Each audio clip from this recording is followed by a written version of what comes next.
To week 5 of the Fashion Tech Accelerator. We're really excited about this week's content. We're talking about new technologies that are changing the bricks and mortar shopping experience and really bringing the e-commerce experience alive in the physical world. So we know the consumer, as e-commerce has become more and more important in how we interact with products, the ease and convenience that we find through digital shopping has started to take over, and going into a bricks and mortar store has become somewhat underwhelming. And so these new technologies are really helping to bring that level of excitement and engagement into the physical shopping experience, allowing retailers and brands to really get to know their consumers in the physical world, as opposed to just through algorithms on through your computer or your digital shopping experience. It's bringing mobile alive in a new way, and it's allowing the digital consumer, the modern consumer, to have a really exciting and interactive experience in stores that feels perhaps more targeted as they enter a store and they start to engage with products and with brands. So we'll have some really interesting speakers talk about these new technologies. It's a great continuation of last week's class.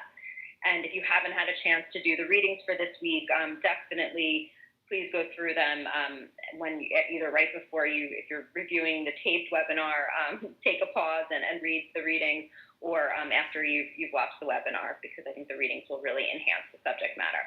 So our normal housekeeping. So please remember to put your phones and computers on mute. If you have a question, please add them into the comment box that's located in the lower right-hand side of your screen. And you'll see that there's a little drop-down in the comment box that will say everyone or host. Make the comments visible to everyone, and this way our speakers can see them as well, and not just the PreeLine team. If your question is being addressed, you can go ahead and unmute your computer so that you can have a more direct interaction with the speaker. And as you know, we record these WebExes, so you can always go back and revisit them. So before we get into this, I wanted to talk to you all about the surveys that we had you do as part of the week 3 homework. So if you recall, in week 3, we talked about the structure of a fashion company, and we talked about the process within the fashion industry. Your homework that week was really taking a survey that would help all of us to learn a bit about our Fashion Tech Accelerator population and how you shop, what motivates you to shop. And so I wanted to share those results with you all so that you could, see the feedback and see where this specific population falls in relationship to these questions. So one of the questions was, where do you do most of your shopping?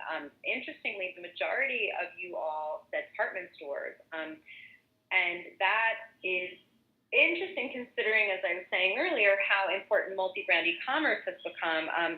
That fell as number 3 for this population. And what we have found on PreeLine overall, when members come into PreeLine and they register, this is one of the questions that we ask: where do you do most of your shopping? And it allows us to get to know our members a little bit. And multi-brand e-commerce was far and away the number 1 within the overall PreeLine population, but is falling as number 3 within the FTA population. So we're going to do some digging into this and look at age demographic for our overall PreeLine population versus the Accelerator population, and see if we can figure out why there would be a difference there. But it was very surprising and very interesting that you all prefer department store shopping over multi-brand e-commerce as a majority.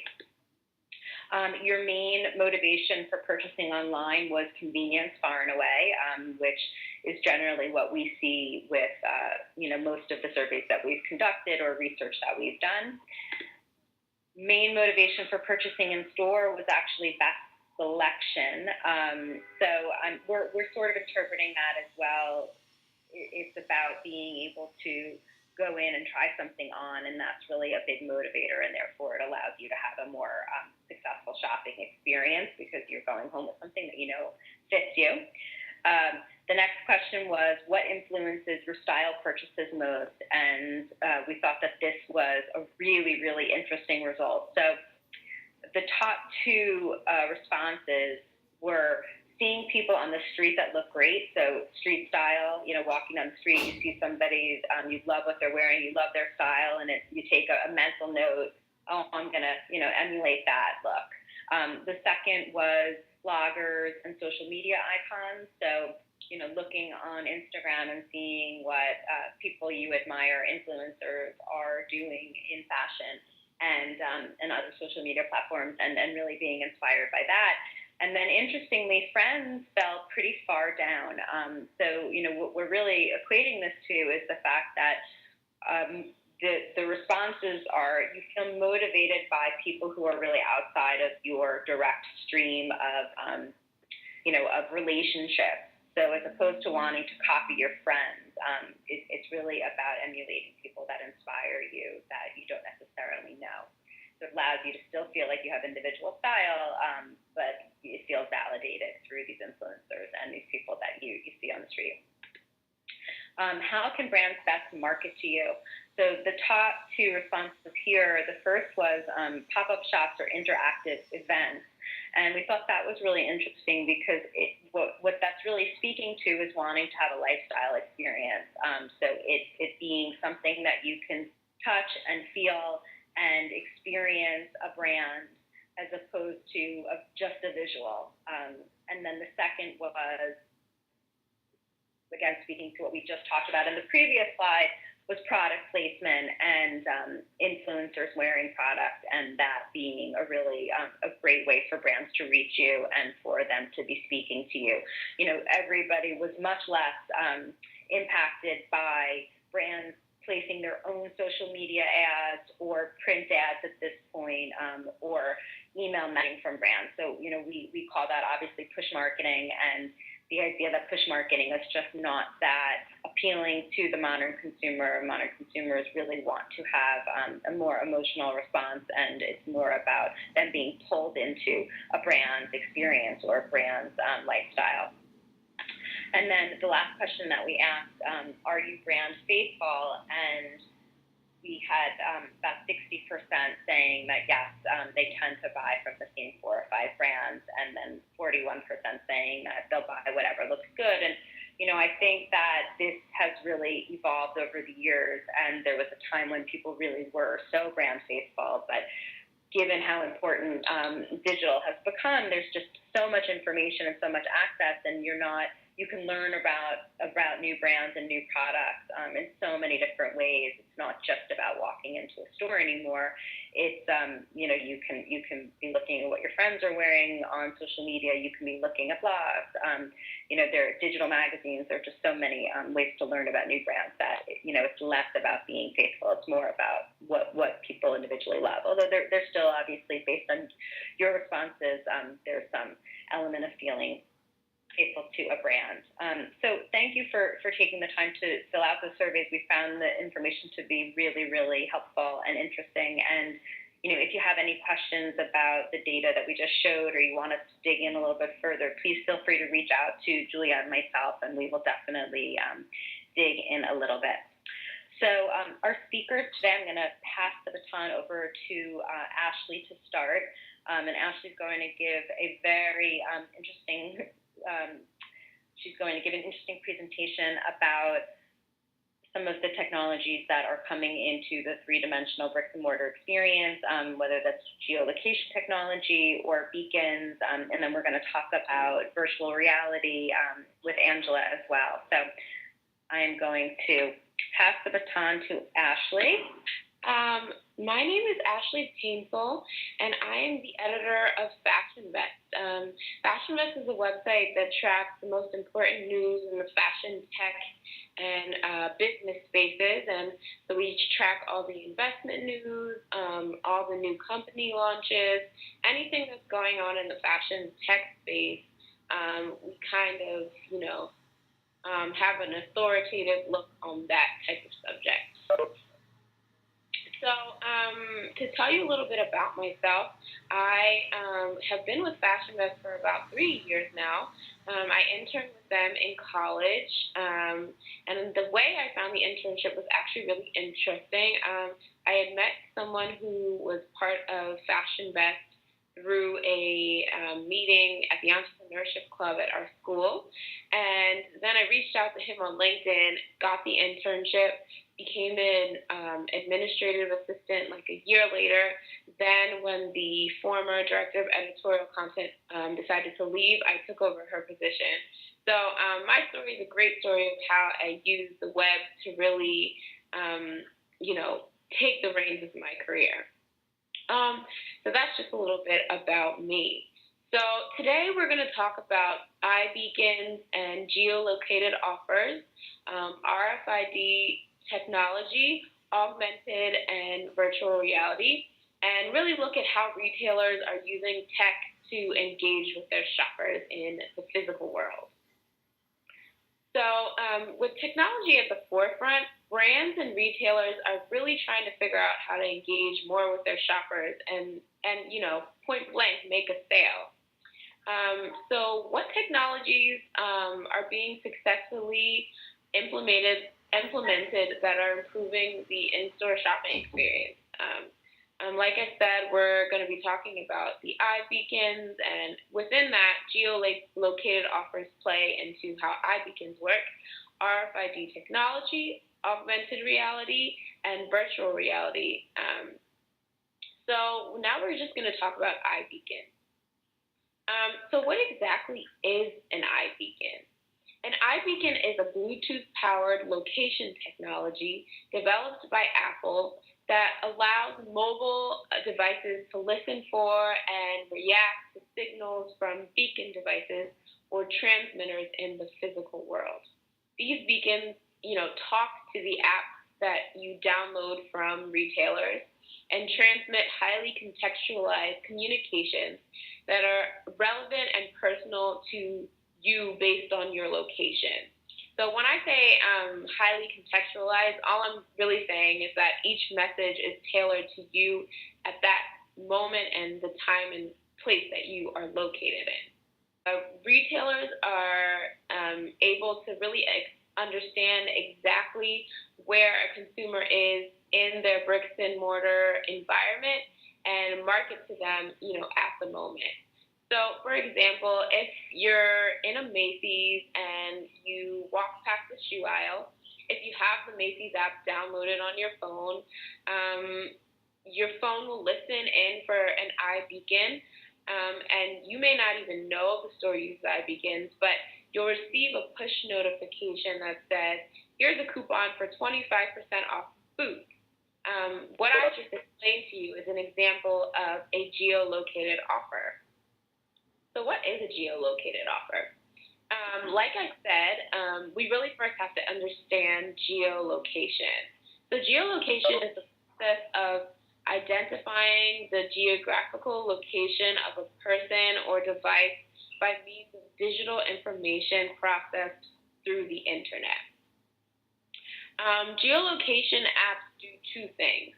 First, they report on your location to other users, and they associate real-world locations like places and events to your location specifically. And then geolocation apps that run on mobile devices provide a richer experience than those that run on desktop PCs because the relevant data you send and receive changes as your location changes. Retailers use these geolocation figures that are linked to iBeacons embedded in their apps to give you the most relevant deals based on your exact location. So why are retailers, really using iBeacons? It's really just a way for retailers to figure out more interesting ways to engage with their shoppers, to collect data about their shoppers, to push shoppers closer to the point of sale, and to allow their shoppers to purchase items on their mobile devices.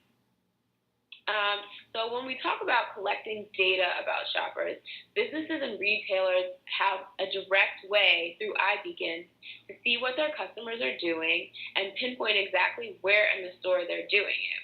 With iBeacons, a retailer can find out about your micro-location, what you're looking at, how long you're looking at it, and maybe what you decided to buy at the last second instead. with this data about how they can send you personalized messages and deals when you enter the store, it'll give you a better idea of, it'll give them a better idea of, what to sell to you and what coupons to give to you for, those transactions. When we talk about pushing shoppers closer to the point of sale for the consumer experience, iBeacons are more about how close you are than your location. Using iBeacon push notifications, shoppers can find and watch videos, receive coupons, and other discounts in real time, depending where they are in a store.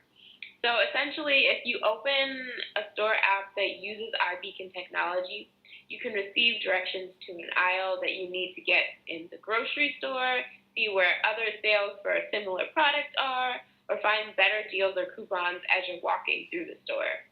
So another example we could use is that in the Barclays Center in Brooklyn, where iBeacons notify you possible seat upgrades at a discounted rate as soon as you walk into the door. iBeacons also allow shoppers to purchase from their mobile devices. So after you receive a push notification, like we talked about with the Macy's example, for 25% off of the boots that you were looking at, a lot of retailers offer you the ability to just buy those boots right off of the app. So how are fashion retailers using iBeacons? There's a company called Swirl that's really the leader in iBeacon technology when it comes to fashion retail, and they recently partnered with the Urban Outfitters in Brooklyn to test out push notifications. So the app would alert people whether there was a sale on specific items like shoes or a bag, or if there was an in-store event. A little bit about iBeacon technology, and now we're going to talk about RFID technology. So what does RFID stand for? RFID simply stands for Radio Frequency Identification. It's the wireless use of electromagnetic fields to transfer data for the purposes of automatically identifying and tracking tags that are attached to objects. Each tag contains electronically stored information. So what does RFID technology help retailers do? It's really an inventory tracking system, and it really helps inventory to be tracked in real time. And it allows store managers to know not only what is in the store at any given moment, but also when anything, moves in and out of the store. So if somebody buys something or if somebody returns something. So an example of this would be Levi's partnering with Intel to use RFID technology. And so they use Intel's RFID technology to tag all the items in their store.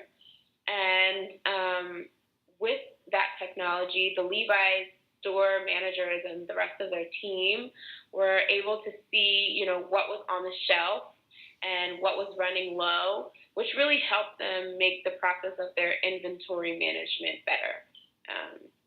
So that's a little bit about RFID technology. It's really the gist of it is, inventory tracking and inventory management for retailers. Now we're going to discuss augmented reality. Augmented reality is a live, direct, or indirect view of a physical, real-world environment whose elements are augmented by computer-generated sensory input such as sound, video, graphics, or GPS data. With the help of advanced AR technology, for example, adding computer vision and object recognition, the information about the surrounding real world of the user becomes interactive and digitally manipulable. So I want to give you a couple of examples of what that means because, that was a lot of words. But augmented reality is really being used by brands primarily in try-on applications in fashion and beauty. So in fashion, there's a company called Memory Me that just works with Neiman Marcus on a memory mirror.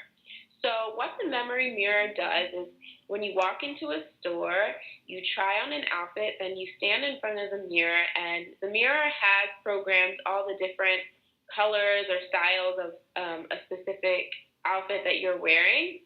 And once you move your hand or turn to the side or turn around, you can see the outfit start to change colors. So you can see that physical world being manipulated, like I just discussed. Now, there's another app company called Modiface, and it has a suite of over 20 beauty applications that help you try on makeup, nail colors, and hair colors. So, for example, you put in a picture of your face, and the app has programmed in it hair colors that you can use to change your hair, to see if the color red looks good on you, or you can try on red lipstick or green nails to see what it looks like. And these things are pretty accurate. So that's just a little bit about how fashion brands are really using augmented reality and how retailers are using it, specifically in the Neiman Marcus case. And now we're going to talk about virtual reality. So virtual reality and augmented reality kind of get mixed up, but why virtual reality is different is because it replicates an environment that simulates a physical presence rather than overlaying on top of a physical presence like augmented reality does. So it can also be referred to as immersive multimedia or computer simulated real life. Virtual reality artificially creates sensory experience as well, which can include seeing things, hearing things, touching things, and smelling things. Virtual reality replaces the real world with a simulated one. So the way fashion brands are using virtual reality can be seen in three really unique use cases. So Rebecca Minkoff, she recently used the Google Cardboard headset, which is an affordable cardboard virtual reality headset created by Google to showcase her fall 2015 show. So when users wore that VR headset, they could, see, what her show was like. They would just have to connect their phone to the headset, and you would start to get an immersive experience into the show. Tommy Hilfiger did a similar thing recently and worked with Samsung Gear VR to give shoppers a look inside his fall 2000 collection in the stores. So what you do is you go in the store and you rent it out for, I think it's like 15 minutes or so, and you get to sit and watch his latest fall 2015 collection through that Samsung Gear headset. And InStyle magazine recently worked with John on a magazine launch featuring Drew Barrymore. And now we're going to talk to Angela Matusic, I hope I pronounced that right, the executive digital editor of InStyle magazine, about how InStyle brought this to fruition.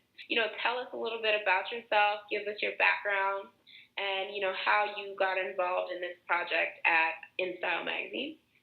Sure thing. I work at InStyle, and I oversee everything digital.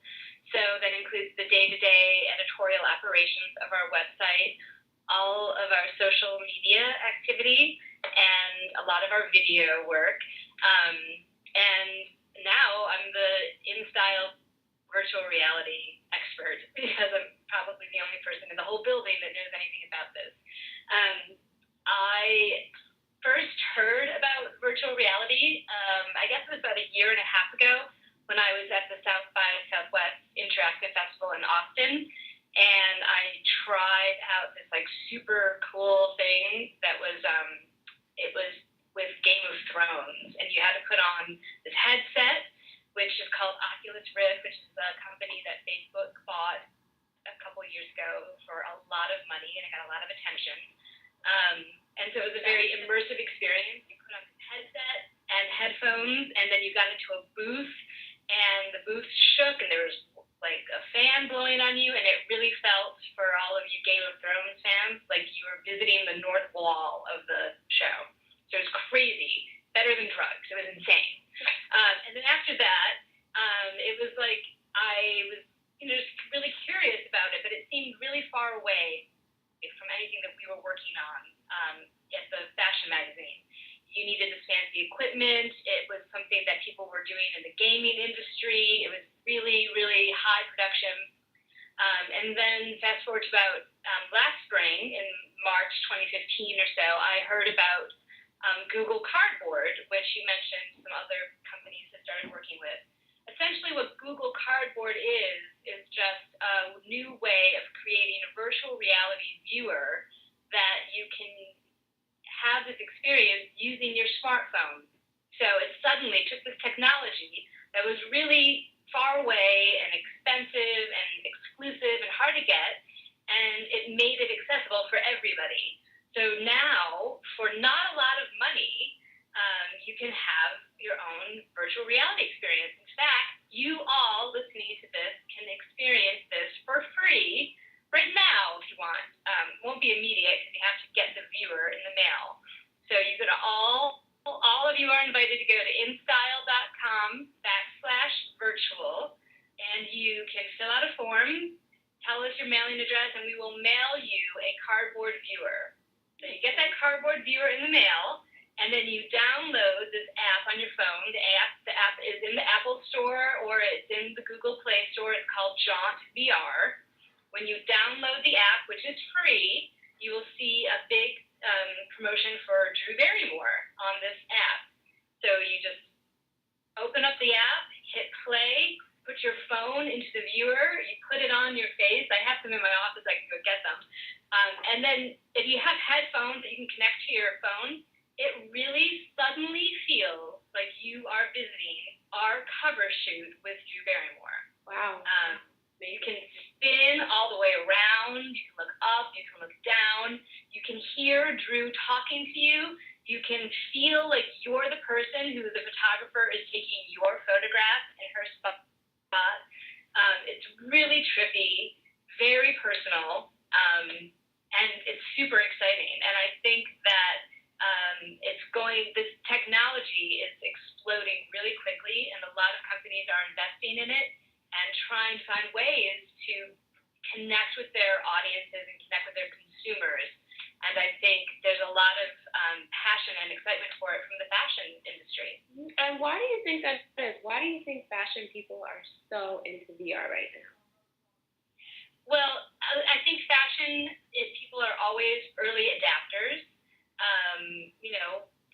We're cutting edge. Like, we like to be ahead of the pack in general. That's what fashion is, right? You set the trends for everybody else. And so this is something that is emerging that people are talking about.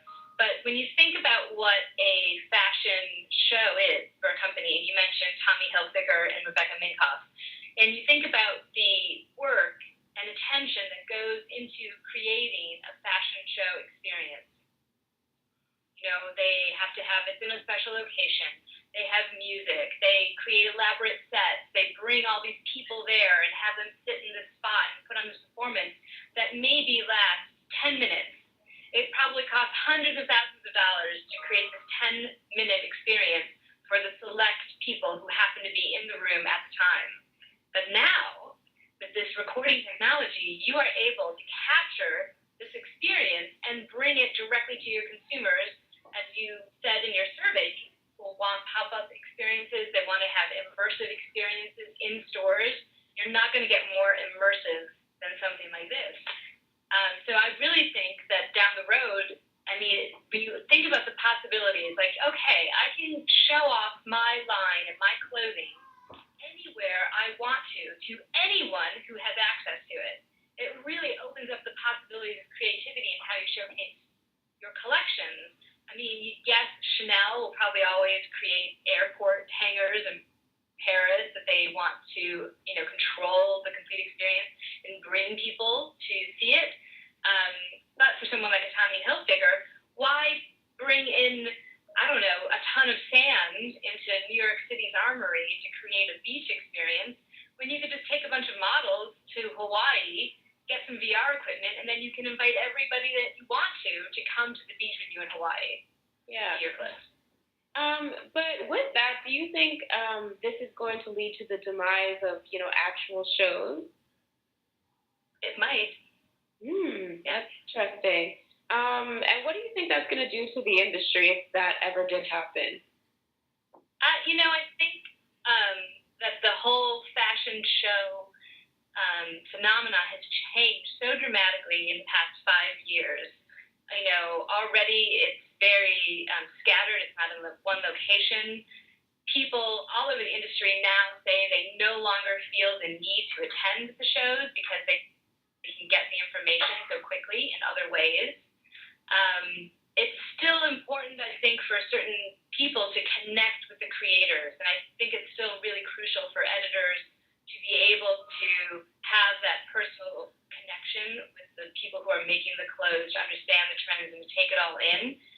But I do think, from what I've seen of this technology, that it could technically replace that.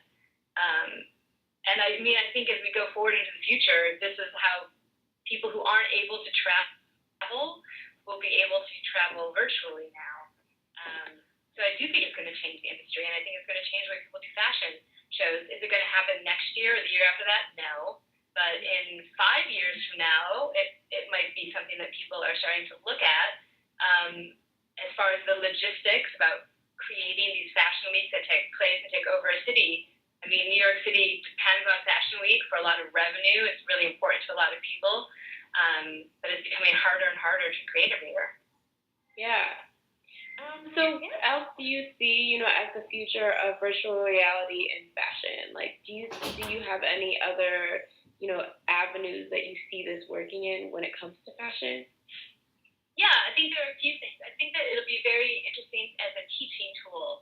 So we were just talking about fashion shows and showing off new collections. That's kind of like the fantasy realm of things, where you're using fashion as an art form and you want to create your presentation as beautifully as possible.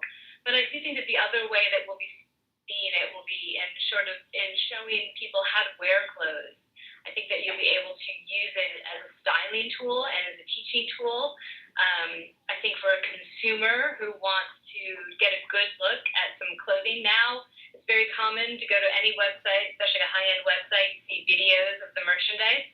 It helps a lot to see somebody walking and doing a spin, and you've talked about some of these things that people will be doing in dressing rooms to help them understand how to put the clothes together. But I do think that this will be yet another way to be able to reach your consumer wherever she is and give her information about her purchase, information about how to style the clothing.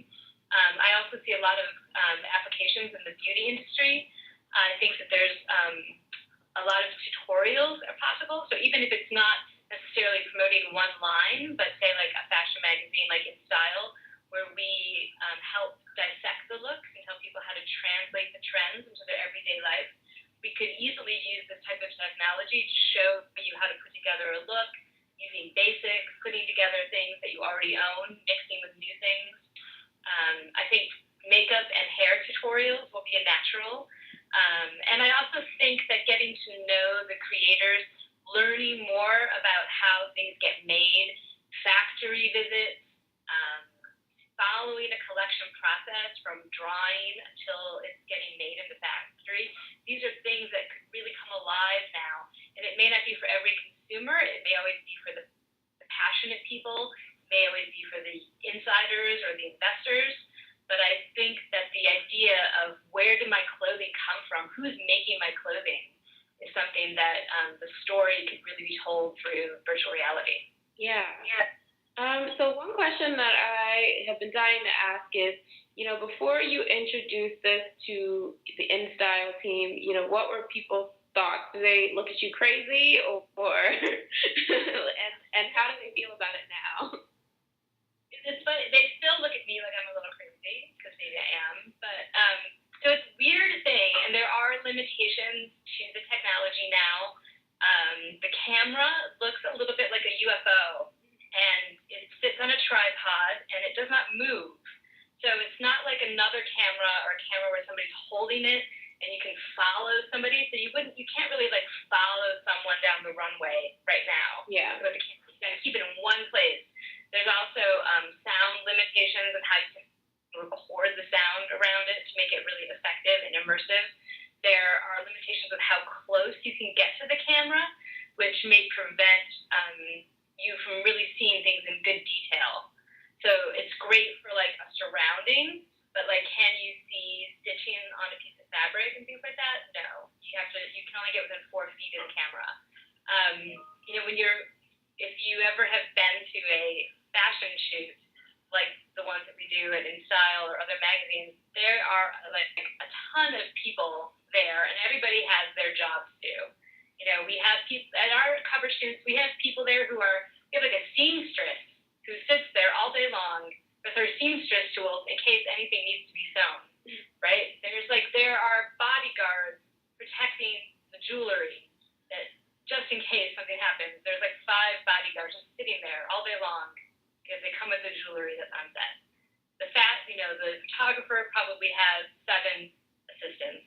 Then we have the set designers, and there's maybe 4 or 5 of them, right? So you have this huge team of people creating a fashion shoot, and everybody has their job to do. And when you do something like a virtual reality added to something like that, it suddenly just becomes one more thing that everybody has to do. So you do need everybody's cooperation, and luckily, I work with people who are really enthusiastic about stuff. Drew Barrymore is a great person. She's like really keen to try new things. So of all of the people that we put on our cover, she was definitely the best one to do it with first. And that's really important because you need everybody's attention. Everybody has to stop what they're doing and think about this for a few minutes, and that is really not easy to do. Yeah. So, now that you've done this, do you guys have any more plans for any VR applications in the future? Yeah, in fact, we're talking with a lot of other brands within the Timing family. We're super excited that this is becoming more and more accessible to people. In fact, for those of you who are New York Times subscribers, this Sunday in your paper, you should be receiving, if you get a physical paper, a VR viewer from Google in your paper. So that's 1 million more people in the world who will be able to access this content starting on Sunday. We're hoping to be doing it with some events that we host. We have award season coming up very soon, and we have some ideas for that. We hope to be doing some more on-location shoots, hopefully not in a studio, but maybe somewhere outdoors in the future. We hope to be working directly with designers and helping to tell their stories of how they make their clothes as well. That's really awesome. Is there anything that I didn't mention that you think is pressing or unique that you would love to share? I think you've covered a lot of ground. I've heard of some technologies that I'm not that familiar with through you, so thank you. Awesome. Yeah, read Fashion Vest every day, and we cover this all the time. Yeah, and I think very good. I would just encourage everybody who's interested in it is to don't wait. Go get a viewer, get your hands on a viewer, download the app. There's our app. There's the Google Cardboard app. There'll be the New York Times virtual app coming up this weekend. And as soon as you start seeing it, you'll realize it can be applied in many different things. Like people are telling journalistic stories with it and live concerts. But I think if the creative people in fashion put their minds to it, that the possibilities are really amazing. And I think fashion can really be a leader in this new technology. That's awesome. Well, thank you so much for your time, Angela. That was so interesting. It's always good to hear from the front lines of such a great company and technology, and I think it's amazing that you're bringing this tech to such an awesome magazine. All right. Well, thank you for hearing me out, and good luck to all of you. Thank you guys so much, Ashley and Angela. So I'm just going to look and see, if anyone posted in any questions. We sometimes our Accelerator members are sometimes a little bit shy and they don't ask questions up front. But I have a couple of questions, so hopefully you guys can humor me. So I'm a big e-commerce shopper, and I love the fact that when I log onto my favorite website, I can look by silhouette, I can look by trend, I can look by price point, I can look by brand. And I do love going into stores and being able to touch and feel the product, but it feels very labor intensive to shop in a store now because it's so hard to slice and dice the experience as conveniently as you can online. And so when you think about beacons, and geolocation technology and offers, there's something really interesting about that because it does bring that convenience of e-commerce into the physical shopping experience. But if we're dependent on having an app on our phones that speaks specifically to the retail store that we're shopping in, isn't that a limitation to the technology? And do you know if there's any way that people are getting around that? Are there other technologies that are being developed so that you don't have to have a specific app on your phone that speaks to the actual retailer that you're shopping in? There's a lot of different aggregation apps where you can take a picture of something, a screenshot of something you like when you're shopping on your phone, and it'll find it for you. There's a company called Scratch by Slice, which is like a visual search technology company. So you can go out shopping anywhere. You can see a friend's pair of shoes, take a picture of it, and the app will pull up like 30 different styles of the shoe, and then it'll also give you notifications on when those go on sale. There was an app that actually closed down today, which is really sad, called Snap Up, which did essentially the same thing. You could take a screenshot on your phone when you were on Instagram or any other social media or on the web, take a picture, and the app would pull in, sales for you based on that item. Right. So there are ways of getting around that. Okay. And then, in terms of Angela, are you still on? Yes. Okay. So in terms of virtual reality, do you think at this point, most of the population sees it as, something that's so over the top and unnecessary? And for someone who hasn't experienced virtual reality, how would you describe the difference between just looking at a video that's very well produced versus a virtual reality experience? It's like Star Trek. It's like you are transported to another place and time, and you forget where you are. It's amazing. Amazing. It's not like video. It's not. Okay. So it's the whole sound experience. It feels does it feel like three-dimensional to you, like the way that when you put on your 3D glasses in the movie theater? No, it's better than that. If you put on the headphones and you are looking at it, you could get vertigo. You feel like you can touch things. Some people get motion sickness because it's real. So honestly, you guys all need to get off of this and go get it. It's really easy. Within a week, you'll get your hands on a viewer, download the app. You can do it at home. Anybody can do it. And as soon as people realize how easy it is to get this, everyone's going to do it. And Netflix, for example, is working on creating a virtual reality channel. This is going to be something that is going to become it's going to be MP3 players. It's going to become the thing that everybody's suddenly doing. It's by next Christmas. Wow. That's amazing. I got one of these at a conference, and it's been sitting by my bedside. I'm totally going to go use it now. That's awesome. All right, great. Well, again, thank you guys so much for taking the time to join us and to offer your knowledge to our Accelerator class. And, if we get any additional questions sent to Julia or myself, we'll be certain to forward them on to you. And you guys were amazing. You're a wealth of knowledge about these amazing technologies.